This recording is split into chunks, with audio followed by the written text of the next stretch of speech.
Patty Galloway runs one of the most successful in-demand businesses on YouTube that's not on YouTube. Throughout the last several years, he's cracked the code of the YouTube algorithm and manages some of the largest channels on the platform with a never-ending wait list from the opposite side of the world. Today we're going to break down his $1 million per year business, the secrets of building a YouTube empire, and how you can get started as soon as you subscribe. I was going to say that. I said it. Hey, just hit the subscribe button and we'll start.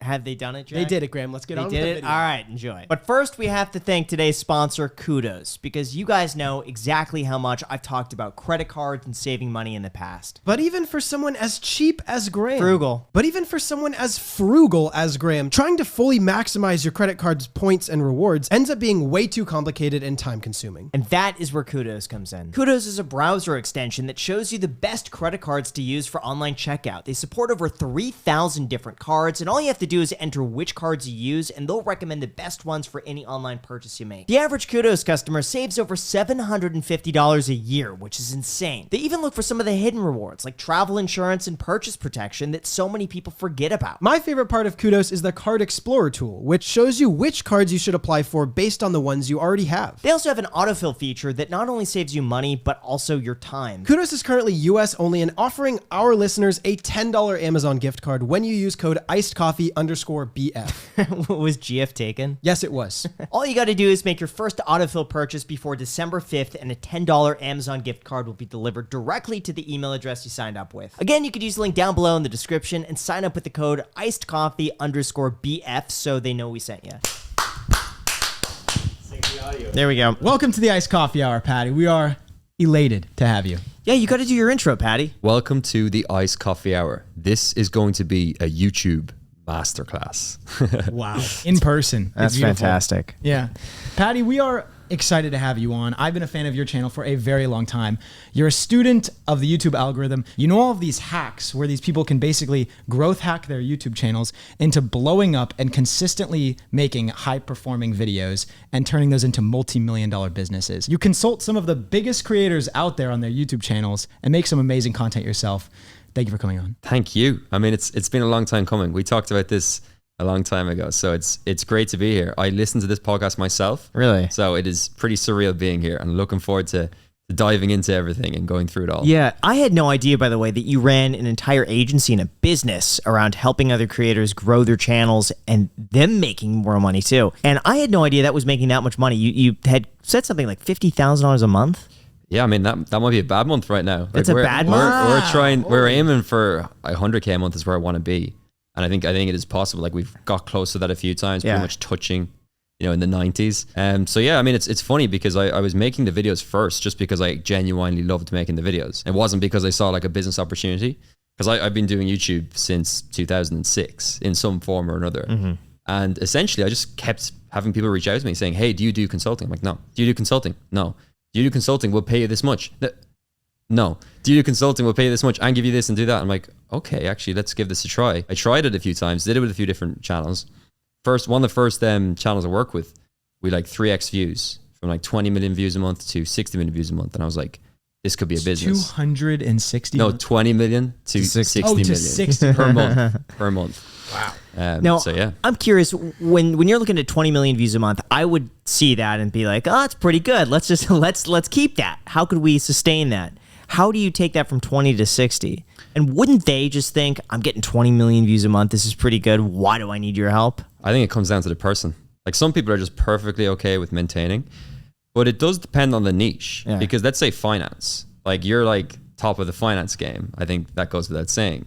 And like the actual ceiling of where you can be, like I would always say we could always do more. We could always maybe double what we're doing. Mm-hmm. But when you look at something like Minecraft, which is the channel I was talking about there, it was a Minecraft channel I work with. Like Minecraft is the biggest game in the world. There's Minecraft channels that get 20, 30 million views a video. So when I look at a niche like that, I see the ceiling and say, like, why not shoot for 60 million? Why not shoot for 100 million views a month? So I think it depends on the niche. Like some people, they have a hard ceiling and they just kind of float below that ceiling. Some people like it's limitless. Can you tell us, when you initially looked at that channel, what were some of the biggest faults that you recognized in that channel and things that they can improve on to go from 20 million to 60 million views a month? I think in that case, it was very early in my journey, to be fair. And it was like my first foray into consulting and into doing this as a business. So I looked at a channel like that and I just saw, we're not really learning enough from data. We're not really thinking enough about ideas. We're not doubling down on the ideas that are working. And like, I don't want to take all the credit. The team that was working on that was phenomenal. And we managed to just all do this together to get to the point where it got to 60 million views a month. But more recently, when I look at a channel, because of the experience I have now, because that was quite a few years ago, I can go in straight away and almost like plug and play. It's like, this channel has untapped potential. They should be doing more with the thumbnails. They should be spending more time on their intros. They are making obvious mistakes in the retention. And I look at that and say, I have this experience. I have the team. I can go in and we can scale it to the moon. And how much do they pay you for that service? It kind of depends. Like, my hourly rate would sort of float between 500 an hour to about 1,000 an hour, depending on the situation. But then as well, like we can get into kind of like revenue share agreements with certain channels, which could become more lucrative. And sometimes as well, like performance bonuses. So like maybe they pay me 500 an hour, but then if we hit a certain view threshold, I would get an extra bonus or something like that. So it can be quite lucrative, yes. So let's talk about, because you seem to be very well versed, kind of an expert on everything YouTube. How did you get to this point? Tell us your story, where you started from. How did you learn all and experience all this stuff for yourself and then teach it to other people? Man, I mean, I think a lot of it comes from growing up in Ireland. So I'm Irish, of course, as you can tell from the accent. And yeah, like in Ireland, I lived like 20, 30 minutes away from all my friends. I lived in rural Ireland in the countryside. And during the summers, you know, we have these, I think you're the same here, like sort of 3-month break, summer break. I didn't have anything to do. So I was like 10, 11, 12. I got a camera for Christmas one year, like a lot of YouTubers say. Started filming videos and I just loved it. Like, I loved making videos. I just loved the pursuit of just shooting something, even if it was really just like a prank on my brother, just something random. And then I saw YouTube and I was like, this is a place I can actually share that, because I wanted to be a filmmaker. And I saw YouTube and I was like, you know, if I want to put something on TV, there's all these hoops you have to jump through. With YouTube, it's just like press, upload, bang. So I started uploading videos there. And I think it really helped me, because I never saw it as like an opportunity to make money or an opportunity to build a business. I just saw it as like, this is really cool. I want to do this. So I started posting videos just of myself and my brother in like 2007, 2008. So we're talking like old school YouTube. Like there's no algorithm. It's all just, you know, subscription feeds and like top rated video of the week and all that sort of stuff. And even back then, like I realized that the first love of mine was the actual content creation. And the second love is the analytics behind it, like why something goes viral. And I have notebooks at home from when I'm 12, 13 years old, where I would like track the views on successful videos, because something like Social Blade didn't exist back then. So like the new Linkin Park song would come out and I'd be just tracking the numbers just day by day and trying to figure out, okay, where's this video going to end up? How many views is it going to get? And that was, again, when I was 12, 13. And then since then, I mean, all my life I've had a YouTube channel in some form or another. When I was younger, I had a lot of music channels, the most successful one of which got about 50, 60 million views, about 120,000 subscribers. So that was enough to actually start making a living with YouTube. And I was like, I can do this for a living. What kind of music was it? It was Irish hip hop. Were you a rapper? No. Do not get me to rap. No, definitely. We want to get you to rap at some point. We gotta get you to rap. Guys, if you're listening, he's gonna rap at the end. So stay tuned. At some point. Retention hack. Yeah. Right there. Actually, we gotta say it's at some point in the video. That way you have to watch all the way through. We're not going to announce it. Yeah. Oh my God, I'm already nervous. No, but yeah, like it was mainly Irish hip hop, and it's funny whenever I say that, people are always like, Irish hip hop? Like, what are you talking about? Like leprechauns and bars, you know, and whiskey. But yeah, there's actually a really cool hip hop scene in Ireland. So I was filming videos and posting it on this channel, and like I've got a video on there with 35 million views on this channel. And what are the demographics of the viewers on that? The demographics, like 99% Irish. It's funny. It's mainly British. It's about 70% British and about 20% Irish, and then the rest of the world. Like I go into analytics sometimes and I see views from like Korea, like Australia, and it's pretty crazy. But I stopped that channel a long time after the PewDiePie thing happened and ad rates got crushed. I just completely like I was making a bit of money doing it, like not enough to like go crazy, but enough to like make a living as a 17, 18, 19 year old. But then the PewDiePie apocalypse happened in 2017 and I went from making a few thousand a month to like 100 a month. And that's when I actually came up with the current channel. That's interesting. And then at what point did you realize you could begin turning this into a business? Because at that point, did you want to go to school? Yeah, it's like, funny. So I was actually saying this to someone earlier. It's like when I was graduating high school, so I was like 18, 19, I had a channel that had at the time 80,000 subscribers, this hip hop channel, and it was making me a little bit of money. And I was learning a lot. And if you thought of a kid today that is 18 and has a channel that's making actual physical money and he's growing subscribers, you'd say, take a shot, do it. But that never even crossed my mind back then.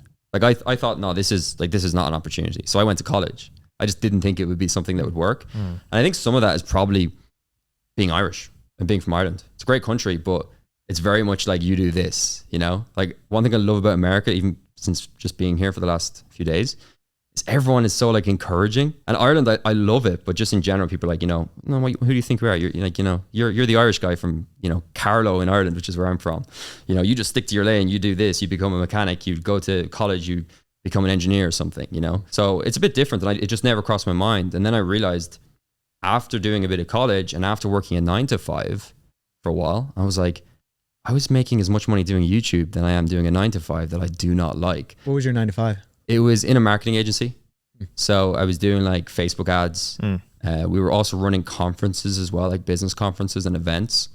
And it was okay. But like I say 9 to 5, it was 9 to 9. Like I was working all the time and it was like $12 an hour. I was making as much money, if not more money on YouTube. And I was like, why not just double down and actually see the opportunity there? And it's funny because that's only 4 or 5 years ago.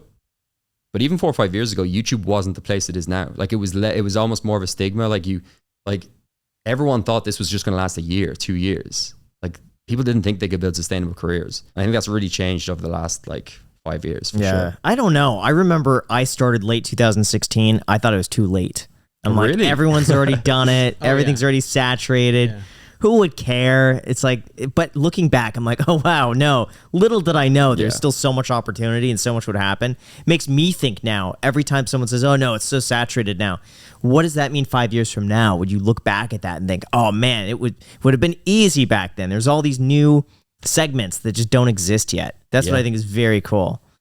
Yeah, I mean, that's a good point. I think that might be the Irish culture in me, just not seeing the opportunity as much as an American might. Yeah. But first, today's video is sponsored by Epidemic Sound, the best tool for creators to soundtrack their content. Yeah, seriously, we've been using Epidemic Sound now for years, and they've been one of the best platforms to soundtrack all of our videos without getting demonetized. Trust me when I say that dealing with takedowns and copyright claims is one of the most frustrating parts about being a creator. And having access to high-quality, copyright-free music is seriously one of the most essential tools for content creation. All tracks are professionally produced by a diverse collection of artists and are exclusive to Epidemic Sound. That means you're not going to find them anywhere else. They offer both a personal and commercial plan, with a personal plan ideal for creators that are on YouTube, Twitch, Instagram, Facebook, Basically all of them. All of them. Once again, guys, we've been using Epidemic Sound for like 2 years now. If you go back to the second ever video posted on the Stuff Family, you can see in the intro, we use an Epidemic Sound song. Those are good times, man. Those are good times. So use that link down below in the description to get a 30-day free trial to access Epidemic Sound's diverse music catalog. Again, the link is down below in the description to get started today. And with that said, let's get back to the podcast. So you decided to quit your job and you went all in on this music channel at the time? No, so at the time, like the music channel in 2017,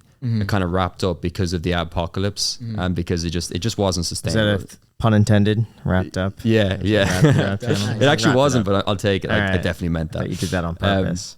But yeah, like I'd wrap that up and I was like, you know, I know a lot about YouTube. That wasn't the only channel I was running. Like we would be here all day if I talked through every channel. I think I counted it one day and it's like 40 channels. 40 channels? Why? What's the point of that? That's too many channels. It's way too many. But if you're a kid who's interested in things like and loves YouTube, like let's just say I get into like parkour, which I didn't, but let's just say I did. Channel, you know, I got into like calisthenics, like bodyweight exercises, channel. I got into like EDM music, channel. I got into rap, channel. Like whatever I was doing, I was creating a channel around it. So you can imagine as like, you know, when you're 12, 13, 14, you just have a different hobby every week. So every week I'd start a new channel and most of it, I mean, like I would say 98% of them never got past 1,000 subscribers, but a couple of them did. And then I was like, damn, I know a lot about YouTube. So 2017 happened, the apocalypse happened. And I was like, I know a lot about YouTube, and YouTube advice content, in my opinion at the time, was good, but it was kind of boring, I thought. Like I thought I could provide something different. So I was like, I just remember saying to myself so vividly, you know, what could I do that's more original? And how, like, is it possible to get a YouTube advice video that gets 1 million views? And it kind of sprung from there. Just that thought of like, what if it's not just top 5 tips to grow a YouTube channel? What if you like made a story out of a YouTuber's journey? And yeah, I guess the rest is history. And what was the first video you made on that? Was that MrBeast? No, the first video I made was the Peter McKinnon breakdown. And a fun story about this. So the channel I made it on, which is obviously my channel now, that had a different name. And I essentially used it as almost like a bit of a content farm channel.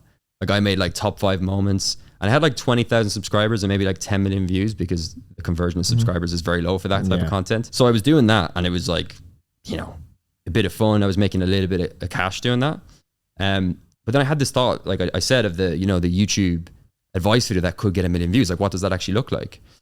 And essentially, a few months prior to that, I had studied Peter McKinnon's success, like studied his journey.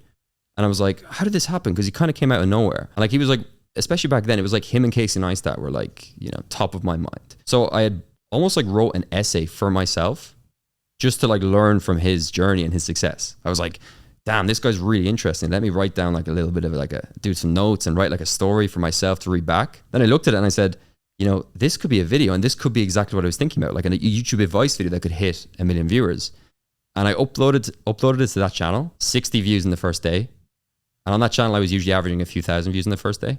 Got 60 views. And I just looked at it and I said, this isn't going to work. You know, I'm going to go back to the 9 to 5. Like this doesn't work, right? And the funny story about it is I remember like shutting it and like signing into a different YouTube account, because I had so many different YouTube accounts, and just signing out, going about my day. And then I was in Dublin, the capital of Ireland, a few weeks later, and a guy I know came up to me and he was like, Paddy, I really like that video you posted about Peter McKinnon. I was like, that's funny. Like, it's really niche how he'd find that. Like, you know what? Must have like 100 views by now. Log back into my studio on my desktop, because I didn't even have it on a mobile. I don't even know if YouTube mobile was even there. YouTube Studio was even there. I open up the YouTube Studio, 300,000 views. And I was like, damn, people want this type of content. And that's kind of how the channel grew from there. How much you make from that video? Do you remember? The RPMs were pretty decent, actually. YouTube advice content. I think like that video alone, like right now it's got 1.1 million. So I remember the first check that came in for that first month was like 2K, something like that, like 2,000. I think in the first month they did like 500,000 views. So that was the first check. I instantly bought a laptop, and then that's kind of how it snowballed. When did you quit your job? I finished up my job the following summer. That's when I kind of wrapped everything up, which was I think 2018. Okay. And at that point in time, actually, this channel, like my current channel, it was in a bit of a lull. I'd made a few videos in the meantime while I was still working the job. Some of them had done well. Like I made a video on Casey Neistat, got like 600,000 views. But I made a video on Alpha M and Unbox Therapy, and they both kind of underperformed for where I was aiming for. And then I finished up the job, and I was feeling like, honestly, like a bit depressed. I was like, you know, what's the next step for me? Like, what do I do next? Because I'm the sort of person that always has to be working towards something big. Like I realized in the 9 to 5, like if someone said, you work this 9 to 5, you make this much money, and then you go up and you do another few years and you do this, like it just doesn't excite me at all. Like I want rapid. I want to do things and move things forward. So I was kind of in this period where I was like, yeah, I don't know. Like, should I just quit the channel? Should I try to do something else? I went down this rabbit hole of like trying to start other businesses and thinking like, oh, I'm going to get into drop shipping. I'm going to get into this and that. And I was just trying all these like silly things and wasting my time. And then I was like, let me just give this a really good go with the Paddy Galloway channel that people know from today. And I went back, started making a few videos. The results were slow. I made one on Matt Diavella, did like 40,000. Made one on Peter McKinnon, did 80,000. And I was like, ooh, this is something. I made a video on PewDiePie, and it absolutely flopped. It did terrible. First week it did like 3,000 views, and you know I was accustomed to like 600,000 and 1 million, and I was like, God, like I was thinking I might actually quit. Like I might actually just stop YouTube. Before I stopped YouTube, I said I'll make one more video, and that video was the video on MrBeast. So I was like, this MrBeast kid, like this is 2019. So obviously he was big, but he wasn't like big. And I was like, this guy's amazing. Like he's getting like, he's got 20 million subscribers. He's getting like 20 million views a video. Let me make a breakdown video on him. So I just said, this is my last chance saloon. And I don't want to like make it too dramatic, but like that was literally what I was saying. I remember looking at the computer screen and saying, as I was writing the script, this could be the last YouTube video I make. Made that video, pressed upload. First day, pretty good. I don't even remember if we had rankings back then. So long. Maybe we did. I can't remember. But I uploaded the video. I was like, okay, posted, checked it. I was like, oh, it's performing quite well. Like I think it had like a few thousand views in the first few days. And my videos would always start slow anyway. Started picking up, and I saw, oh, 20,000 views. This is interesting. And it was right around Christmas of 2019. And then I woke up one morning and it had like 35,000 views, and it jumped up overnight. And the interesting thing is Nate O'Brien, who I know you guys are very good friends with. This is his hotel room. Shout out Nate O'Brien. Shout out Nate. Thanks, Nate. Shout out Nate. He commented on the video, and this was the first time he'd interacted with my channel. He commented on the video saying, dude, this is going to get 1 million views. I remember him saying, like, I saw the comments. Like, I should go back and find it. Like, if anyone wants to look it up, it's probably still on that video. And I saw that and I was like, yeah, 1 million views. Like, that'd be crazy. Like, I was just thinking, I'd love this to get 100,000. And then the day after that, it got 500,000 views in one day. Mega viral. Next day after that, it got 600,000 views. And that was Christmas Eve. Then Christmas Day, it did 650,000 views. And my YouTube studio was just bananas. Like, I was looking at it and I was like, 2 million views in my real time, you know. And the video before on PewDiePie, it's done well now because over time it's ranked in search and done well. But again, that was 2,000 views in the first like 2 weeks. This video had 3 million views in the first 2 weeks, and I was like, okay, this is something that I could really, really do and stick to. So that was like the second quitting point. So I was thinking of quitting, did that.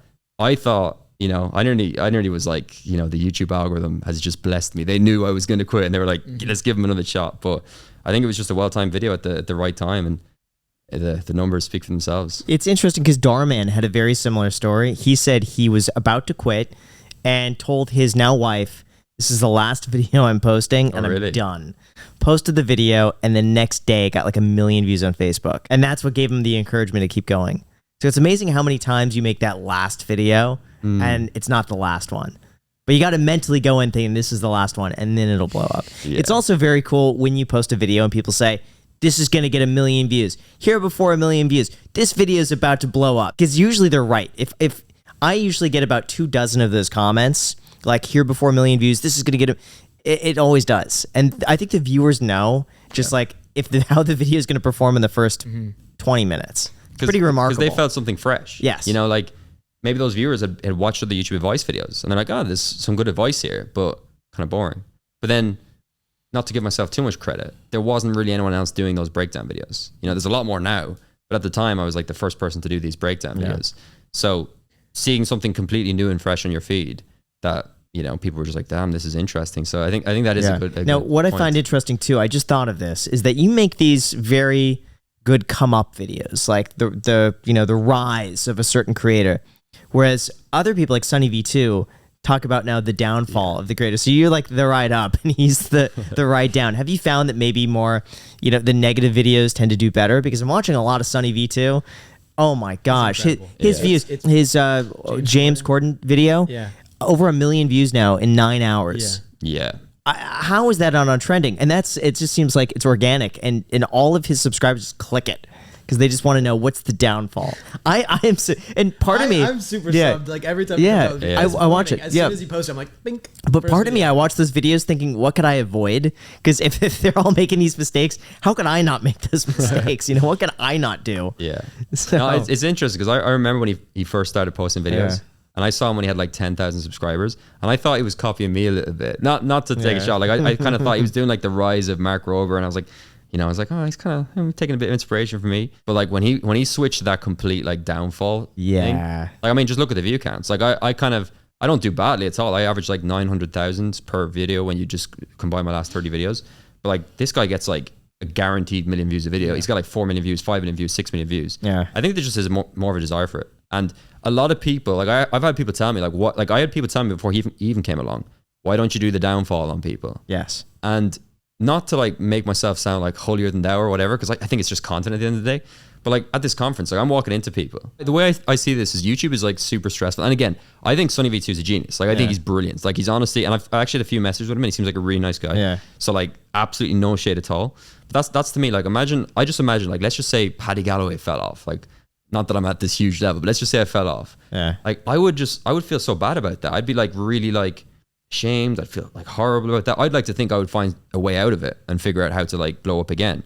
But if that was the case, and then I'm just like, you know, in a bad mood, and then I just see on my news page like the downfall of Paddy Galloway. But you know what? I have to say he does them in such a way where it's not him coming up with these opinions. He's just reporting. Yeah. So like he did one on Andrew Hales, and Andrew watched the video, and I watched Andrew's reaction of it. It was so good. And Andrew was like, yeah, I think it's a pretty balanced video. He's right. Andrew. That's Andrew. You can't base everybody else off of Andrew. He takes things very lightly. I think there's like you have to, if you're reporting something, you have to kind of understand that you're also publicizing certain things, and you usually don't accurately portray both sides. You sensationalize it because that's what gets the views. Yeah, there's some of that. But usually in his videos, you can point to something and some of these videos are like, all right, yeah, I agree with that. That makes sense. But I see your point though. But like for example, like there was I feel like I'm quite like immune to that sort. Like I don't care what people say, but mainly it's because like I'm not on camera, so like they're not personal attacks, you know. So maybe if I actually felt what that was like, I'd be different. But like in January and February and March, I had a few videos that underperformed on my channel. I had a video that the first Ryan Train video hit like I think it's like 130k. The Matthew Beam one like underperformed as well. And I remember just being so like disappointed with that because there's nothing worse than like a 10 out of 10. Like it just hurts, especially as the end of 2021. I had like 3.5 million on a Beluga video, 3.9 million on a MrBeast Squid Game video. So I was like on this ultimate buzz. Then I get like 130k, then I get 90k. And I remember just feeling terrible. And then like I tweet something and like someone replies to the tweet just saying like, dude, you fell off. Look at your views. That's like a tenth of what you got last year. Like what is going on? Like is the content, like have you done something wrong? And like, I know I should look at that and reflect and say, yeah, I am doing something wrong. Like there was a reason those didn't perform. They were badly timed. They were not the best videos. I did mistakes in those videos. But like, it kind of hurt. I was like, damn, like, you know, it's kind of bad to actually fail publicly and then someone to say like, you're doing wrong. And I just remember when I made that Ryan Train Penny Series video in June and that one hit 1 million views. Before pressing that video, before pressing publish, I was so terrified. And that sounds strange as someone whose income is not tied to his channel and who's been on YouTube for so long to be so terrified of pressing publish. But I was like, if this video flops as well, like I'm done. Like that's how I thought. Yeah. And I don't know. But doesn't it in a way affect you professionally? Because if your clients see you, like even if you have results with your clients, but if they see you not having videos that perform, does that cast doubt in their mind, even though it doesn't reflect on them? I think that, I think there is a point there. Like I do think that helps me because like, there's quite a lot of people that talk about YouTube. There's not many people that talk about YouTube and actually get 1 million views on videos.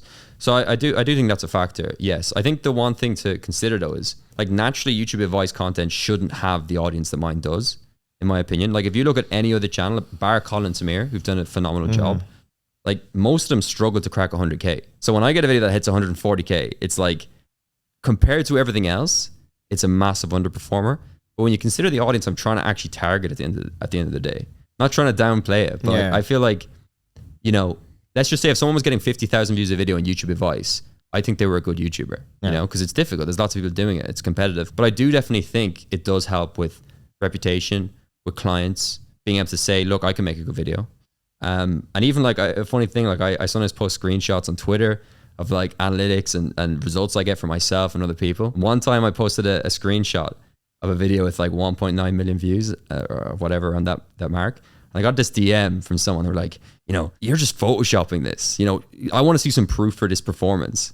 And I just linked him the video and it was on my channel. And I was like, dude, like just look up my channel. It's right there. You know, so it definitely helps in that regard to be like, I know what I'm talking about. Got it. How many clients do you have now?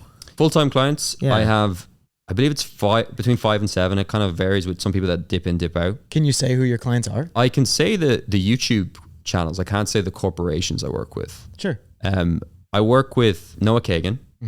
He's someone I've worked with for a lot, and like, you know, he was a perfect example of selecting someone who I thought could blow up because he's got like a crazy track record, crazy reputation. He's got resources, and he's actually really passionate about YouTube. Like he wants to grow on YouTube. He's consistent. He's consistent. That's what I like the most about him is that very few people at his league have the consistency to post no matter what. Yeah, because he'd gone through 3 years, maybe 2 years of just the same results, but he still kept posting and he still kept trying to do YouTube. Yeah. And anyway, I came in, I talked to his producer. We talked about like a strategy we could apply on the channel.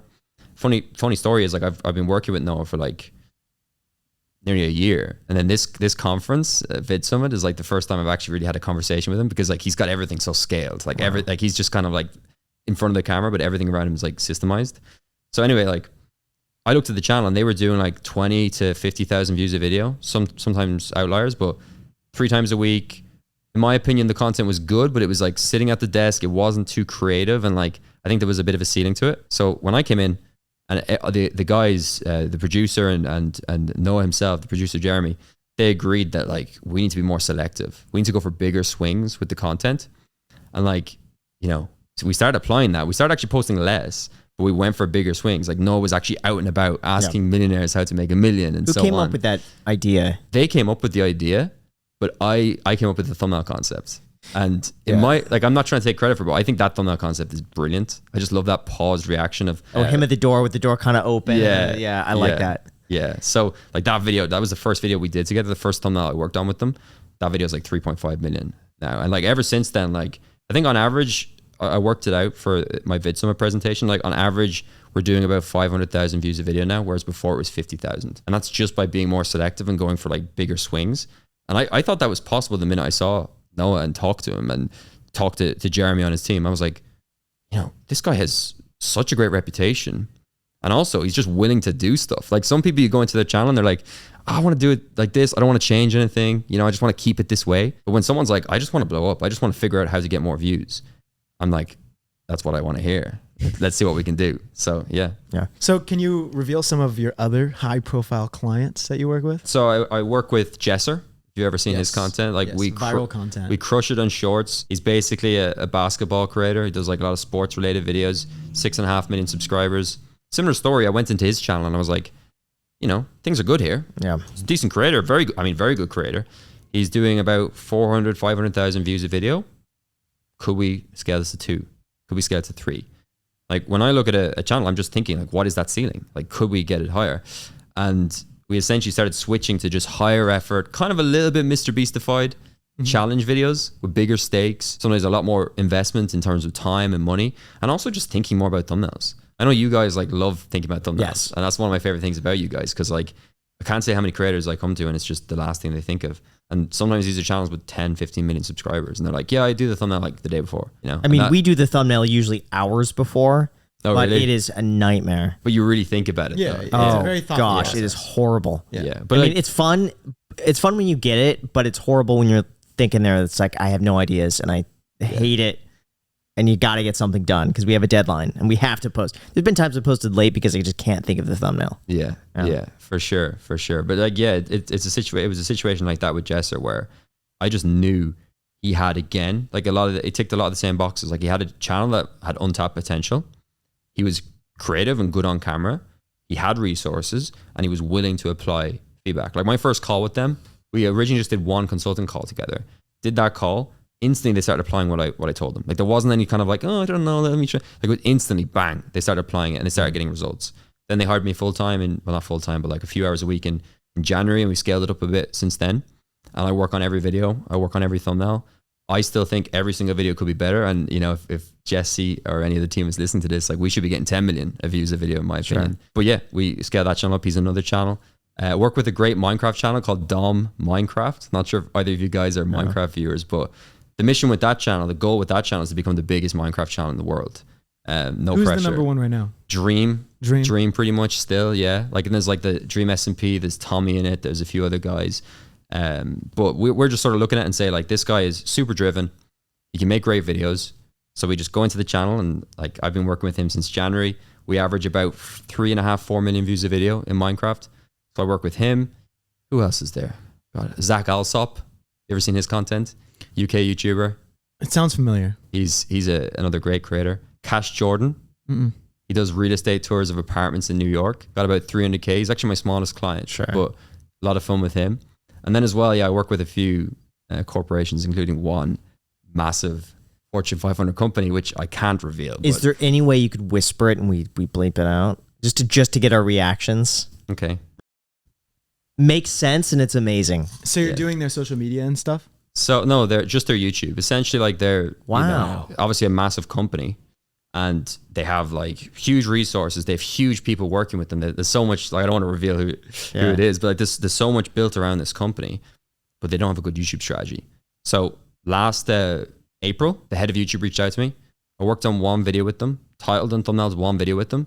Did 5.5 million views, and their average is like 200-300K, if even. Like quite often it's less, and sometimes there's like paid on top of that. Wow. So they were like, damn, like this guy knows what he's doing. Did a few talks with their teams, and now they're a full-time Now, client. how does it work with payment? Do they pay you way more than an individual creator would? Like, how does that relate to your overall income? It's a bigger package. Like there's more included. So for example, with a lot of the creators I work with, it's just me, whereas this involves like a thumbnail designer that I bring in. It involves my analyst who's on my team who like devotes a certain amount of time to a week. So it's a bigger retainer deal. with some like performance stuff involved as well. And what happens hypothetically, let's say you sign on with them and you're just not getting results, or like what happens if it, maybe you don't know, just it's not going right. What would happen in that situation? I think it depends on what they're actually really trying to get out of it. Yeah. Because what I've realized about working with companies, like views aren't the only metric they track. They're thinking like, are we moving in the right direction? Like, are we learning more about this platform? Like, I think it's different to a YouTuber. YouTuber just looks at pure views. But I would say in general, like, I'm lucky, and I know this will never be the case because like you can't get it right every single time. But every channel I've worked with over an extended period of time, we've increased views. Like it's just never happened that we've decreased or plateaued. Every single time it's increased. Now, just the law of odds, like eventually I will come to a channel where I can't fix or I can't make happen. And you know, that might happen the next year, the next 2 years, the next 3 years.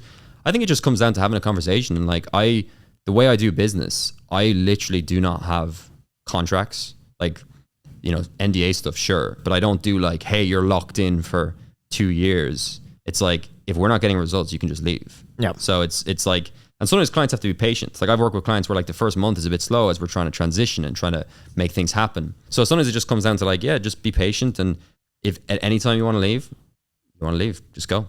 Like I'm very friendly with these clients. Like I actually chill with them. Like we're friends. So it's not really like, you know, a big deal. I've always thought about that. These massive corporations have huge budgets and their marketing is very important. And they always buy sponsorships and stuff like that. But why don't they have an in-house team that's running their social media, which some companies do, but it's never very effective. Yeah. And if they could get that, it's the perfect targeted audience, the people that like follow Or or they just subscribe or stuff like that. They don't throw enough resources at it. I mean, we've seen some where it's like the whole YouTube team is like 2 people, and we're like, this should be 20. Yeah. Like Taco Bell's done a good job.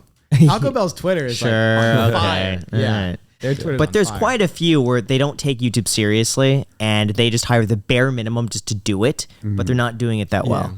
Yeah, I see that as well. And like there's pros and cons. Like it's a different world to working with YouTubers. Like there's so much professionalism, but it's also much slower. You know, like making a decision takes more time. Like approving things takes more time, which is natural. But I completely agree. Like these companies, like why are you spending hundreds of millions of dollars on TV and you're spending like $1 million on YouTube? If even like you have like 2 people on your YouTube team. Like that's not the company I'm working with, but like just in general, I see that all the time. I'm like, why are you not investing more? Right. Like it's where eyeballs are going. Can you tell us about your business and like how many people work with you and how you've grown that? Like what's the back end of that look like? Yeah, I mean, it's messy. I'd like you to take a look at it sometime and see what I could do better and hear your opinion on it. But basically, like it started as me, obviously, because it's the Paddy Galloway brand. It's my channel. I started working with clients first. Then over time, I'm like, damn, I need an assistant. So I hired a PA. So I've got a PA. Okay. Then I was like, I need help with these clients, especially on stuff that's repeatable and I can, you know, have someone do again and again. So I hired what I call a YouTube strategist who just works with me with clients. I hired another YouTube strategist. So I have 2 YouTube strategists that work with me. The other YouTube strategist is more on the data side. So if there's a client that wants like a deep dive into their analytics, they want to export everything, build crazy graphs, like that's his bread and butter. Then I've got a designer that helps me a little bit with like animations and stuff for videos. And after that, I have a thumbnail designer who's kind of more on like a kind of retainer contractor basis. But yeah, it's like a team of kind of like 4 or 5, depending on how much you count, like 6 if you count freelancers too. Do you have an office or do you just work from home? Completely remote. That's this is like it's Yeah. crazy. Like I've been working on YouTube like with these YouTubers for a few years now. This is the first time I've met YouTubers in person, apart from Nate O'Brien in Dublin in 2020. Was Nate the first and only like YouTuber you've ever met in person? Before? Yeah, I mean, like before, like I have seen a few since, but like in 2020 when I saw him, it was right before the lockdown. Like COVID actually wasn't a thing. It was like February, you know. Sure. And we just had a pint in a pub in Dublin, or a bar as you guys call them. Yeah. And I just thought, like, you know, this guy's really smart. He's, you know, we'd obviously talked a bit since that video where he commented on the performance. And there's just not many creators in Ireland, you know, very few. And then the lockdown happened. Yeah. So I was supposed to come here to Los Angeles last year and I couldn't get in because of COVID restrictions. Right. So like, this is the first time I've actually been to America. First time setting foot in America. So it's pretty interesting. That's cool. So you being the expert that you are on YouTube, understanding analytics and statistics and all of that good back end stuff, what are some content hacks aspiring YouTubers can do, or things that are commonly overlooked, things that people generally don't do very well that they can fix to see immediate performance increase? Honestly, it sounds funny saying this, but like the biggest thing is ideas. Like the actual ideas and topics you cover. it's incredible to me how someone could like invest maybe tens of thousands of dollars into a video, invest hundreds of hours into a video, but the idea is just the first thing they thought of, you know, just a random, oh, that'd be a good idea. Let's just make a video on that. Like, it just doesn't make sense. So investing a lot of time into ideas. How do you know it's a good idea or a bad idea? I think you have to have like, so what I think about is I think about like a funnel. So I want to come up with, let's say I want to make one video. I want to come up with like 100 ideas and then put it through like a funnel with a filter. And that filter could be like, can I think of a good thumbnail? Does this video excite me? Does this video have 1 million view potential, depending on what sort of channel you are? And like how you decide that is somewhat subjective, but it can also be based on data. Like maybe we've done this video before, or we've done a similar one before and it's performed really well. Or maybe it's performed really well with a competing channel, or maybe even a channel in a different niche, it's overperformed. So we have at least some insight into how this could do. So that ticks the box. And then maybe it's just like, you know, how feasible is this to actually execute? Like we can all come up with a crazy idea, but maybe it's not feasible. I think of it like 100 ideas, filter down to like the 10 with like criteria like that. Then when you get to 10, just look at them and say, which is the best? Like sometimes you do have to trust your gut. And I'm someone that loves data, loves analytics, but sometimes it's just like, that feels like a better idea than that one. You know, let's do that and let's make that video. But I would say like, you know, in terms of hacks, like more time on ideas. Like I worked with MrBeast for a few months last year and like that was eye-opening to me. How like, ideas are everything, especially for entertainment channels. I think it's a bit different than other niches, but like even Graham yourself, I'm sure you know, like if you get a good topic, it's going. Yeah. Yeah. What else beyond that? I would say like intros is one of the biggest problems that creators have. Understanding how to hook someone, how to get to the point, and how to not put too much context in. I think way too many creators put way too much context in their intros. Like, I don't want to hear all this explanation. I just want to hear delivery. I just want to hear us flow into the rest of the story. And that's another thing as well. Like, it might sound obvious to you guys, but so many creators have like an intro reel, you know, like a little like cinema. Oh, I hate that. There was one I watched where the intro reel was 50 seconds. That sounds kind of like your videos, Graham. No, but Smash the like button. No, Make no, sure no. you please do it. Are you going to do it? Jack, Okay, no. I'm doing talking it. about one of those pre-recorded where it's in front of every single video where it's like that. And it like was 50 seconds. It was 50 seconds. Like, so I've studied like thousands of retention curves across, I want to say hundreds, that's maybe a bit of an exaggeration, but like dozens of niches. I've never seen an intro reel serve a purpose. Like they're just not they're not useful. They're not needed. I honestly, like with my videos, like my videos take me maybe like, some videos of mine take like 100 hours to finalize between scripting and like editing and everything together. And let's just say it's a 10-minute video. You would think like each minute has a 10% time allocation. The reality is I spend like 30 to 40% of the time on the first minute just to make sure every word is right. And I have that liberty because like I post infrequently. And I think it's harder when you're posting a lot of content to be able to go into that detail. But that's how strongly I feel about how you start the video. So like, talk about hacks, like faster intros that get to the point and don't, like I always say, an intro that doesn't feel like an intro. Like if I can point at your intro and just see so clearly where it ends and it's like, okay, now let's get into the video. Like, why didn't you just start there? You know, that's like the biggest intro hack. So that's definitely another thing that people need to work on. I'd love for you to critique our content. I think that'd be great. Yeah. I think one thing I was actually meaning, like if ever I came on this podcast, I was going to ask you about the smash the like. It's so funny because I was about to ask you, have you found if likes affect the performance of the video? So likes and video performance are slightly correlated. So there is like a relationship between a video that gets more likes, gets more views, but it's not as important as retention. So the question for me and the question for you is really, if by having the like CTA, if you like, let's say that like CTA leads to like a 3% drop or 4% drop in retention. The way I would think about this is it's trade-offs. Like now you have 3 or 4% people who've left the video and what you've got is more likes. But if retention is weighted higher than likes, I will always prioritize retention. So my like button smashing is usually about 10 to 15 seconds the maximum. And I always include a picture of a baby animal as a thank you. Yeah. And I feel like people like that because some people request now in the comments, I want a picture of a baby dolphin. Or like, I want, a hedgehog in the next one. So I'll see the comments. I'll be like, all right, I'll take a note and then I'll put up a picture of a hedgehog or, whatever that is. Okay, But you also get comments that are like, stop begging for likes and stuff like that. They've been saying that since the very beginning. Exactly. There's always going to be somebody who complains But you're about taking your anecdotal experience about people praising you for the no, things. but because ignoring because you I see out of 100 comments, one person's like, hey, you're begging for likes, and then the other 99 people don't care and they hit the like button and they like it. There's going to be a person who complains over everything. People complain about my voice, how I look, how I move my arms, which I think help retention because it makes a video more appealing. People can find everything to complain about. There's going to be You know what I think though? Yeah. I mean, obviously comments, like you can get some decent data from like, you know, how people are feeling about a video. Yeah. But really it's about the retention curve. Like when you do, like I don't really care too much about what people say, positive or negative. I care about those moments where you introduce that like CTA. Are you losing a significant amount of retention? What's your advice for people who might want to be in a position like you to consult and make money on the back end from YouTube? Honestly, don't see it as like a making money opportunity to begin with. Like actually do it as like a YouTuber. Like try to become a YouTuber yourself. Like I make a living from my channel. I don't necessarily need to do this. Like if I wanted to just like get by, I could just live on my channel. So like I'm a YouTuber first and then a YouTube consultant second. Like that's the sort of the way it's gone for me. So I'd say if anyone wants to do this, I would say either start your own channel and just obsess over that and try to make it the biggest channel you can, or go and find like an upcoming YouTuber, or like, you know, let's just say Matthew Beam. Like last year as Matthew Beam was growing, like if you want to become a consultant, like why not message Matthew and say, hey, I want to work with you, and just learn with every video, apply the stuff, build a case study, and then over time you might be able to take on more clients. But what everyone wants to do is like, everyone wants to skip the step when you're like an employee and you're working and you're grinding and you're spending like 60 hours a week getting nothing. They want to skip straight to the expert bit where you're like getting the high rates and the speaker fees and stuff. So I think it takes time, like, you know, and I think it depends on what you're working with as well. Sure. You know, like what sort of skills you actually have as a person. Yeah. I'm curious though, what are your thoughts on the MrBeastification of YouTube?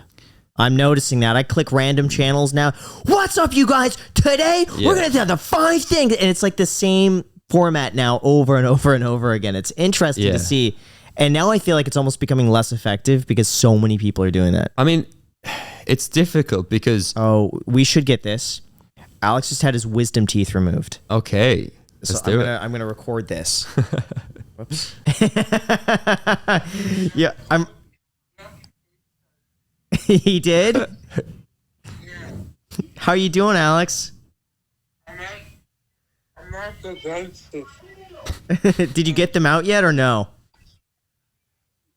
They pulled my teeth off. They did? Yeah, the dentist. Oh my gosh. Did it hurt? Dude, look. I want to make sure. I don't know if we want to see it. Alex, we're going to get demonetized.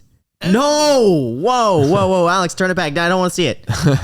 How are you okay, Alex? Yeah. What do you want to say to the viewers? Wait, who are you interviewing? Patty Galloway. What's up, man? Hey, follow me on Instagram. Okay.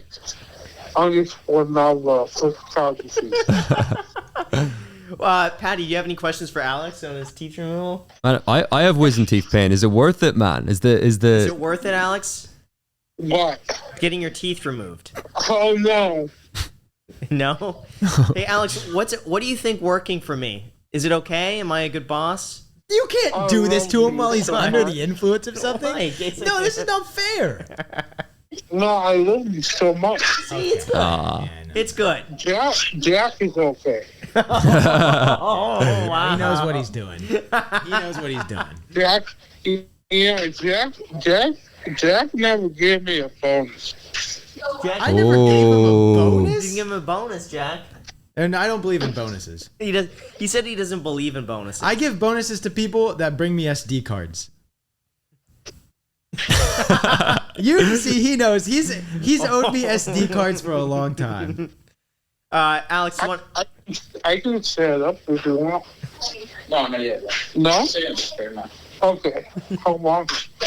I just went into the workshop. Okay. Sorry, my friend called me. Yeah, you can talk to him. Oh, thank you. All right, Alex, we'll let you go. Okay. See you, Alex. So, Patty, I said hi. See ya. And he says hi back. Tell people to subscribe.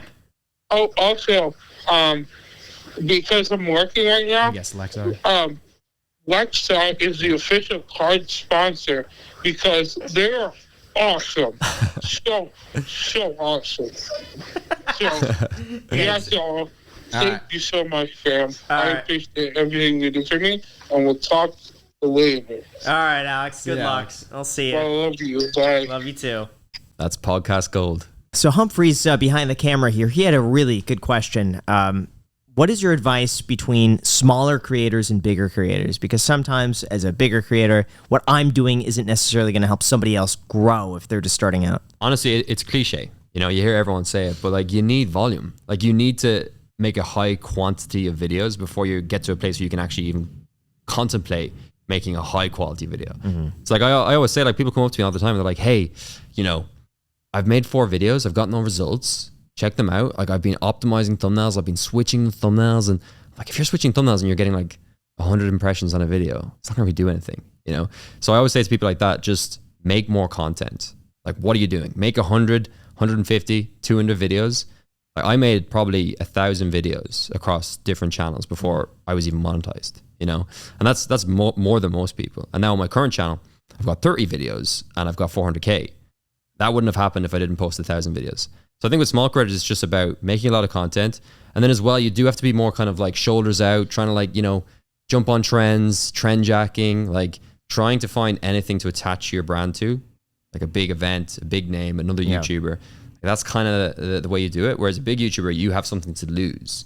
So you have to consider your audience. You have to consider, you know, do I go with the quantity or quality approach? Like I talk quite a lot about some of my clients. We lower quantity, but we just increase quality. Whereas other people, like when they lower quantity, they just don't have that extra level to go up, or maybe the ceiling is not that much higher, so that it just doesn't make any sense. Yeah. But that's the biggest thing. I think small creators just don't think about anything except making videos. Just make more. Yeah, that's what I kind of tell people too, is that I always say like the first like 50 videos are going to suck. So it's better just get those out of the way and just post 50 videos. Like I'd rather see someone consistent about posting bad videos than posting nothing or overthinking it, because they're going to suck anyway. So it's better just to get that out of the way. And there's a steep learning curve for the first maybe 20 or so. So it's better just to start, make all the mistakes, you'll get better. And then like video 21, then you start thinking through these things. Exactly. Like you don't learn that without doing it, you know, and it's just one of those things. People just want things too quickly. I sound like a boomer, but you know, these YouTube kids these days, they want a million subscribers with 10 videos. What do you think of shorts and TikTok? I love shorts. Like TikTok, I don't really live in. Like I just live in the YouTube world. Like I feel like YouTube is going to eat TikTok. Yeah. I think YouTube's going to eat Twitch. Like I am just like 100% YouTube. That's just my game. So I think about YouTube shorts. I think how they relate to long form. And like, I'll just say with most of my long-term clients, we do shorts on the main channel and they do great. Shorts and long form can coexist perfectly fine. The only thing I hate is how YouTube rolled it out so it's all like mixed in together. Like I feel like they should have waited to separate it first. Yeah. But I love shorts. Like we have a short on Jess's channel that has like 38 million views. And you know, that's just one. Like we have like multiple shorts with 10, 20 million views. Yeah, Instagram bugs me with that so much. When you go to someone's Instagram page and you see like all the videos mixed in with the pictures, it should be like pictures, video, like tags, that's it. And YouTube, I feel like, should have that too, because I don't like going to someone's videos page and it's like riddled with shorts and I'm like scrolling through to find the one video. They just had the videos, shorts, like the same thing. Would be so much better. Did we finish the Mr. Beastification of YouTube?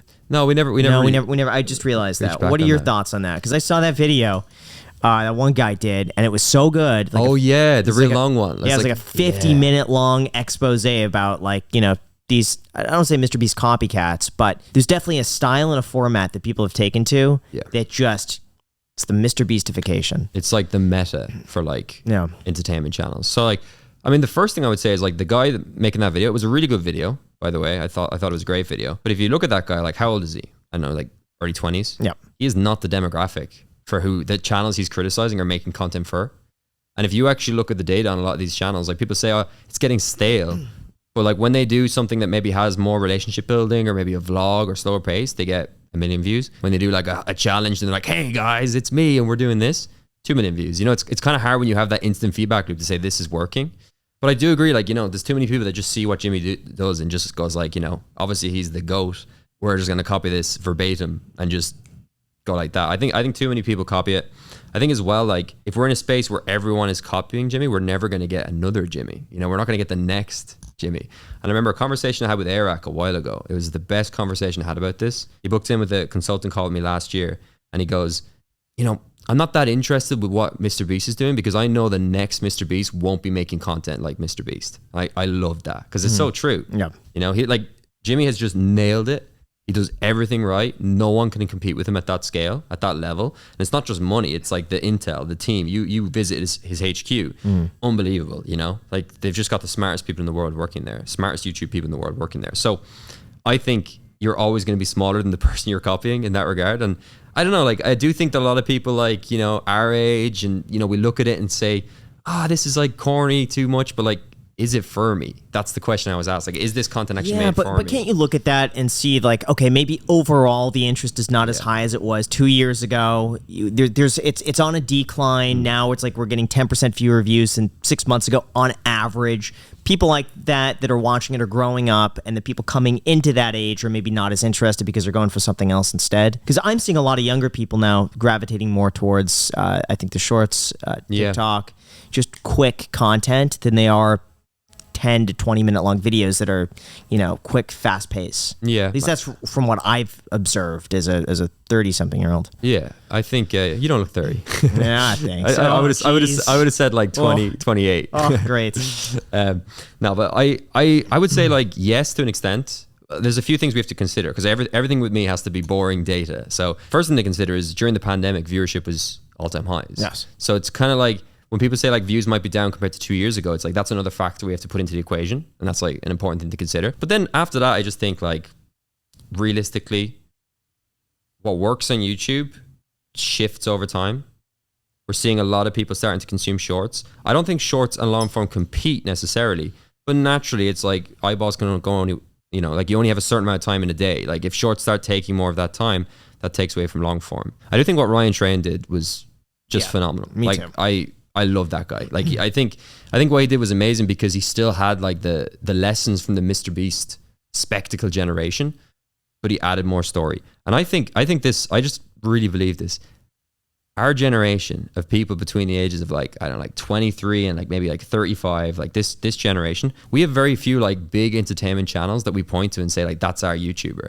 Like 4 or 5 years ago, we had Casey, and like everyone watched Casey, you know? And he was making content for like guys and girls in their 20s and 30s. Who is there now? Like it feels like a lot of YouTubers have just like scaled or like focused their effort on the younger audience because it's bigger. Like the younger audience is massive with YouTube, and also with things like merch and things that can be crazy. And as you grow older, you become into more like niches like finance and like other areas. Maybe that's why. But like we're missing a Casey Neistat, and I think Ryan Train might be kind of filling that role. I'm interested to see how it develops. Yeah. Who are some creators that you would invest in? Let's say you could invest in 3 creators at their current status, and you can invest in MrBeast. Who are 3 creators you'd invest in? MrBeast. Okay. Hands down. Like still, even oh his yeah, current valuation. yeah. Like MrBeast would be my first. Okay. First of all, I think MrBeast is more likely to 10x than like a lot of other YouTubers. Okay. Like the scale of Are we everything. talking about his doing- videos, or are we talking about him as a brand? I'm thinking about like the whole package. Like if I'm investing in someone, like I don't want just the videos. But also, like, Yeah, I I mean, you agree. get to a certain point, kind of like what Facebook's dealing with right now, where they're trying to expand their you know, their audience or whatever, but they can't because the population isn't getting fast enough Yeah, for them to continue. yeah. More people to growing. have kids. Yeah. So for MrBeast too, I'm sure there's going to be a point where, like, I mean, he can't apply his main channel English content to more than, you know, Oh, yes. all of the English speakers. India. Just that's the thing. There's yeah. like what? There's like 1.2 billion English speaking people in the whole world. That's a Like number? as a first something like that. And there's like 1.5 billion people in India. You know, I'm gonna look stupid if my geography is wrong, but I think it's like over 1 billion people Yeah. just in India. Wow. So like, MrBeast Hindu. But also cultural differences, not just English. There are plenty of things. Yeah, like, but I don't know. I think it's like MrBeast is at the level where he can make such a big spectacle that like I know what the idea is. Like if he's making these ideas now, in 5 years, True. what is he gonna do? Like I think the only thing is like if maybe he decides he wants to do something different, which you know you guys have met him. Yeah, it you doesn't know, sound like it. it doesn't seem like he's ever gonna be like that. And like just the thing about YouTubers is like everyone talks about this YouTube life cycle about like you have a few years at the top, then you drop off and wane in popularity. And I think that's true for a lot of cases. But if you look at those cases, did they innovate? Did they try something new? Or did they just stay with the gravy train and, you know, keep going and not really adapt to the current times or changes? That can quite often be what happens with the, you know, the life cycle of declining over time. So MrBeast, first and foremost, I'd invest in him like 100%. Like just the plans they have, what he's trying to do, like that guy is another level. Right. And I genuinely think like I would not have said this like a year ago or 2 years ago. Eric, again, he's a big creator. So you're thinking like there's not that much upside. But when I remember talking to him after he just hit 1 million subscribers, and I thought his content was really weak after he hit 1 million subscribers. Like he did this like Super Bowl video where he was sneaking into the Super Bowl, but he didn't actually sneak in, but he posted it. I was like, that's just it was such a weak video for me. Like I was just like, that felt so disappointing. And I remember it underperformed a little bit at the time as well. He had a few other videos around there, and I remember them very specifically getting like 400K, 500K, like 1 million views, which is great. But like for where he was aiming, it wasn't it. And I just didn't think he and his team maybe had the potential. But since then, I think they've been killing it. Like his videos are so easy to watch. They're filling this gap of like MrBeast, like the wholesome, like everybody kind of like loves him kind of character, and Eric's is kind of like kid in detention. Like he's just doing crazy stuff, you know? I think it fills a different niche in YouTube, and I think they're doing some really interesting things. So I'd say Eric, and then I'd have to pick someone more on the come up. I know a guy that you won't know, but he's a really good creator. So there's a guy called Santiago, and his channel is called Foot Crunch, and he makes FIFA videos, like FIFA the game, like the soccer game. He's got to a point where he's kind of do like 1 million views a video, but I'd invest in him because I know, because I've done a bit of work with him, and I know what his plans are, what he's trying to do. So if I had like 100 grand to invest in him, I would, because he's trying to go after a really broad, big audience, and he's just super obsessed. Like he's not trying to like get to like $5 million net worth or like 5 million subscribers. He's trying to like build something massive. So he's one to watch out for, I think. That's cool. One thing I want to mention though about MrBeast is he talked on Andrew Schultz's podcast about maybe running for president. I think he has a real shot. I honestly believe he would win if he runs at 40 something years old, probably in his 40s, with no prior experience. I bet he could win the vote. I agree. Yeah, He'd be because massive by then, because and kids would have grown up with yes, everyone would have grown up with him and would trust him, and he gives away so much money. And by that time, I think half everyone of the U.S. population will have received money from that in some way or another. Yeah. But I think that's going to be a thing, and I think I really just think it comes down to, does he want to do that? Yeah. And I think he's got a real shot at it. It'd be very hard for someone to say, I hate MrBeast. Like, have you ever heard someone say, I mean, probably there's terrible people out there, but like, it's kind of hard to make an argument against someone. The thing would be though, I guess, with him alienating some of his audience by picking a side, because he's going to have to pick Republican or Democrat, most likely. And what effect does that have? They're going to try to tear him down anyway. But I think if he wants to do it and he's okay putting himself in the spotlight, I think he could do it. Is there like an age requirement? 35. 35. Okay. Yeah. I mean, I've talked to Jimmy quite a few times, been in some very long Discord calls with him as well. Like anything that guy says he wants to do, like I just believe it. It's like, that when you read a book about like Steve Jobs or, these kind of visionary people, one of the most effective things they're good at, not just like the design or the coding, it's like making people buy into what they're trying to do. Everything that guy says, I'm like, he's gonna do that. If he tells me tomorrow he's gonna like make pigs fly, I'm like, they're flying. It's already done. Like, that's the kind of guy he is. He told Jack and I some video ideas where I loved the ideas so much and they were so genius that I'm thinking, first of all, how come nobody else ever thought of this, and why didn't I think of this? Because it's so obvious and so good.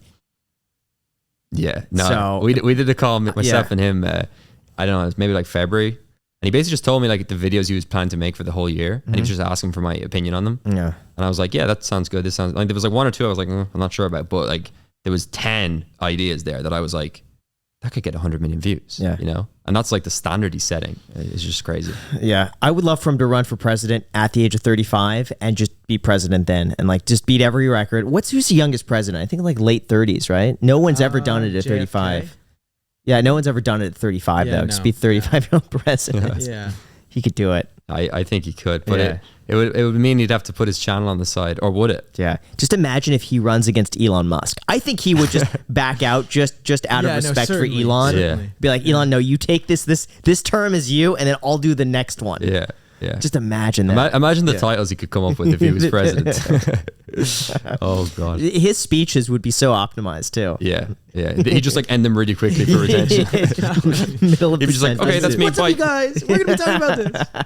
Yeah. And then I've got 100 people over there. Yeah. Yeah. Oh man. I want you. I think it would be really interesting for you to rank every piece of data that YouTube gives you from most important to least, like CTR, average view duration, stuff like that, watch time. If you could just maybe rank like your top 3 to 5 or something like that. Well, the best is views. like views is like the god tier metric. And it sounds funny to say that, but like I don't care about the CTR and AVD until I know what the views are because of the relativity between like views and CTR and AVD. Yeah. So like views number one, like that's number one metric. Then like CTR and AVD, it's like hard to put one in front of the other. Like I think I put them on a level beside or just underneath views. Like there is no way to say which is more important. Like you need both. Like it's pretty even formula. Like if you have a video that everyone clicks on but people click off, YouTube are going to bury that video. So like I think that's pretty even. And then after that, I think you just have things like, you know, the initial like the notification click-through rate or something like that. First 30-second retention or something. Likes, shares, dislikes, comments. Comments actually, here's a fun fact: comments have like no weight in the algorithm at all. Really, like, the number of comments don't have any impact purely because like look at this, right? So let's just say comments made a big deal. So like number of comments was a big deal. I could reply to every comment with a question and double my comments. You know, true. And now that's just engagement farming, but also like it's just easy to like create spam accounts for comments. It's a little bit harder for like views and likes. Part of the reason I believe, because in the beginning that was not the case, and I would see a huge difference because I would respond to comments for the first hour of every single video across all 3 channels. Yeah. And I would notice an immediate difference. When I was not responding to the comments, every single time without fail, the video would not perform as well than if I was responding. I think because of the spam comments, they've maybe turned off that feature and looking at other metrics. Because sometimes now I'll get 1,000 spam comments in a row and have to go through and delete them. And so maybe they're taking those out of the equation. And also it's like a comment, like essentially when you think about the algorithm, like the algorithm is trying to predict audience behavior. So everything they're trying to do is understand the audience. And like, sure, leaving a comment on a video is like a good indication you like the video, I guess, if it's a positive comment. But like YouTube aren't going to go through the filtering and see like, was this a positive sentiment? Because like, you know, it's hard to judge that just, you know, from the outside. So like, it's just too complicated. And also like those things that you can kind of gamify it.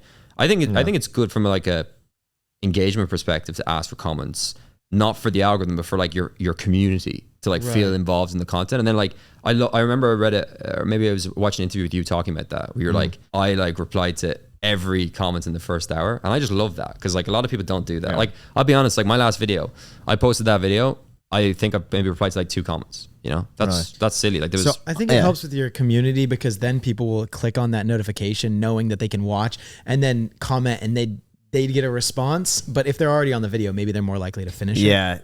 I responded to every single comment on my channel until I hit 1 million subscribers. Every single one of them. That's insane. Yeah, I stopped at 1 million, but it became a compulsion where I'd wake up, I could not get out of bed until I responded to every comment. And eventually I'd start waking up early and earlier because it would take me longer and longer and longer. And then I wouldn't go to bed until every comment was answered, up until that point where I had to fall asleep.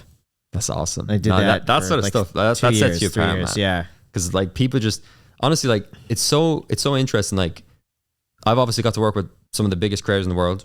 Got to like be in the same room with these people, same cause as these people, and lots of them are really, really like obsessed with the audience, which is good. But I have met people who are kind of they do see it more as kind of like this sort of like, you know, almost like a chore. Like we have to like reply to a comment, or you know we have to do this and that. The creators I love the most are people that do like think of that. You know, like you're thinking like by replying to this comment, it shows them that I really care, and it's good for you. But it's also good for them as well to be like, damn, like this actually means something to him. You know, my favorite thing is commenting on random channels, like not random, like but like small channels that maybe I watch a video and I'll just put like great video. Yeah, but like the most random stuff, and it's just cool to see their responses. Yeah, I even get that, even though my channel's quite a bit smaller, because like a lot of YouTubers when they're starting, they might come across my videos. So like they start their channel and I just reply to like I put a comment on it saying like, this is a great video. You've like. This could blow up, and they're like, "Oh my god! Like I just watched your video before." It's such a good feeling. Like, there's one I commented. This guy was doing like a Philip Glass cover on the piano, and the video maybe had like 100 views. And I commented like, "Dude, this cover is awesome." Yeah, I really like it. Just sees this big verified channel. It's and this video with like 100 views. They probably just uploaded it as like a piano recital or something like that, like not expecting anything. But it's so encouraging because I remember having like less subscribers and just seeing like someone leave a comment. It's like, you know, you see the verified badge. You see maybe if you know the name, it's just such a nice kind of thing to keep you going. I really like it. Are there any questions you have for us or any advice, things that you see us do that is completely wrong and backwards? I think I'm interested about the like scaling, because I've heard a lot of conversations where you've gone back and forth on the kind of hiring process. I would say like on average I would side with Jack. in the On arguments. average, Which is- though, but which that's is not probably an gonna make you hate me, absolute. but- That's not an absolute, though. No, because You're backing out. I now. can That's see not your an perspective absolute. though, like because you've built like this incredible channel. Yeah. It's doing really well. I would assume from your point of view, you probably look at it, and you can correct me if I'm wrong. You probably think there's not that much extra juice to get out of the finance niche in terms of views per video. So like, is it worth it to scale and expand? But I think about it from like the personal point of view of like, are you not working all the time? Like, I know that might be what you love, but like, are you gonna kind of maybe, I don't know, hit 40 and say like, damn, I just worked for 15, 20 years. But I like it. Yeah, like today there really wasn't as much for me to do, and I don't want to say I was miserable, but like, it's not a good day. I had an off day because I didn't have as much to do as I wanted to. Well, that's because you don't have any like other like hobbies or things that you can pick up to pass time in the meantime. It's gang up on Graham time. Yeah, I'm just saying, like when you fill I up all of your free time with work, then when all of a sudden work isn't there, it's like you can't be content. No, I went on a run today. Went 3 miles. Did that make you feel good? It did. What I do is I download videos to listen to on the run. That's good. When was the last time you went on vacation? I don't know. We do little trips. Jack and I have done a few like weekend trips to Those are work go. trips. That's my version of is, vacation. Like flying to North Carolina to shoot something with Jimmy or like Yeah, flying to like, Nashville that's to my shoot with Dave vacation. Ramsey. Like I took It's my vacation. I like took a it. 2 week vacation. I'm trying to. I find it difficult to do it because obviously, you know, I work a lot as well, and obviously have to keep things going. But I try to take like a vacation once a quarter. Yeah. Because I just think of it like it recharges me. It makes me better. It makes me think about things. It doesn't for me. Really? For me, no. When I get off that treadmill, it's so hard to get back on. It's like when I'm on the treadmill, what does it for me is let's speed it up a little bit. Let's ramp it up. Yeah. It Because makes me when you said that you don't like when you have a day when you don't do stuff and you feel terrible. Yeah. I relate to that because like when I just remember like I discovered this incredible concept called the weekend, you know, like not the artist, the actual weekend. And I was like, wow, like people take Saturdays and Sundays off. This is like insane. Like let me try this. My first few times doing it, I felt awful. Like I was just like, I want to do something. I want to work. I want to think of video ideas. I want to like, maybe I could take on a new client and just work with them on the weekends. You know, I was just thinking, how can I fill that time? And then like, it's the same with vacations. Like let's say you take a week off. First 3 days of that vacation, you know, my girlfriend doesn't even want to talk to me. It's like, I'm just like, I just want to work and like, no, don't touch the laptop. Then after like 3 or 4 days, I feel like finally like I'm kind of unplugging. And like by day 5, day 6, day 7, like I actually just spend a full day actually just enjoying like I'm the going for opposite. food, going to the beach. First few days are the easiest for me, and then after day 3 or 4, now I'm like anxious to get back. So you're the complete opposite. Complete opposite, yeah. I mean, everyone's different, but that's how I think. Because I'm always at this constant balance of like for example, it's similar with you guys and with you too. Like, you know, like by, like, let's say if we each worked another 10 hours a week, like that equates to a lot of money. But then like, how much further does that push you towards burnout? How much further does that push you towards having no free time? So like I see things sometimes, I could be offered like a lot of money. Like let's just say it's like 15,000-20,000 a month to do like something in a few hours per week or 10 hours per week or something. I might look at that and go like, that's a big opportunity. That's a lot of money. And I have this like hard balance of like, do I take too much on? Do I take more on? And I think I definitely like skew to the side of like taking too much on. Mm-hmm. Like I feel like there are weeks when I work like 70, 80 hours, maybe even, I mean, 90 is probably a bit too much, but like 78 hours, no problem. But the happiest I am is when I have like at least a bit of time in the evenings. Like it feels good to be able to shut your laptop at like 7 p.m. Oh, I do. But yeah, for me, it's like a productive day and then end at like 7. Really? Yeah. Yeah. I mean, you've always been like that, just work every day. Always. Wow. Yeah. I mean, I gotta respect it. Yeah. I keep getting my mind like changed on this sort of stuff though. Cause like, I remember when I was like 22, 23, it was like grind, Gary V, hustle, crazy. And then like, I got really into like different philosophy, read a few books, listened to a few people. And then I was like, oh, like life isn't about work. It's all about chilling out and enjoyment and stuff like that. And I spent like a little bit of time trying to do this whole work-life balance thing. And now I figured out that I don't have balance. Like I'm not a work-life balance person, but like I want to be the person who like works hard, but then takes breaks hard, you know, and has that like balance of like, I might for like 10 weeks in a quarter, I might work like crazy. And then 2 weeks, I'm just like flat out on a lilo in the south of Spain. Like that's kind of how I see things for me. Interesting. All right. But yeah. Cool. Graham doesn't like this conversation. No, I just don't want to be late. That's why. If we had an extra hour, I would go off on it for an hour. Yeah. 7:30, and so that's why I'm just like, just in case. We have to go on a boat. Yeah. Hopefully this boat doesn't leave, because then we wouldn't be able to go on. And we never found out if it's leaving or not. Right? I know we got nothing back, so let's just hope. Fingers crossed. You guys want to say hello? Come on, get in here. Get in here. All right. Look, we got some guests over here. What's up, guests? Hey, what's up? Which camera am I looking at? There's so many of them. Oh, they're all Thanks for good. letting They're me all sleep in your pointing. room, man. Hey, Graham. Shout out Nate O'Brien. Jack's on the couch, right? I have the king bed. I am on the couch. We can share the king bed tonight if you want. We'll see.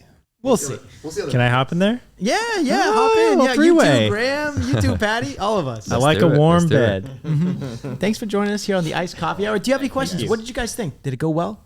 I thought it went great. Were you here the whole time? No, I came in like 2 minutes ago. Okay. But Patty's a great guy. So. Yeah. I thought you guys covered a really wide range of topics, and I think the viewer will take away a lot from it. So I hope they subscribe. Awesome. That's Thank a good you guys. point. Awesome. Thank you guys. Yeah. Get your free stock on Subscribe. Public. Check me out on .com/Graham. Instagram. No need to do that. Check out Humphrey, Patty, Nate. Thanks for watching, guys. Till next time. See ya. Awesome.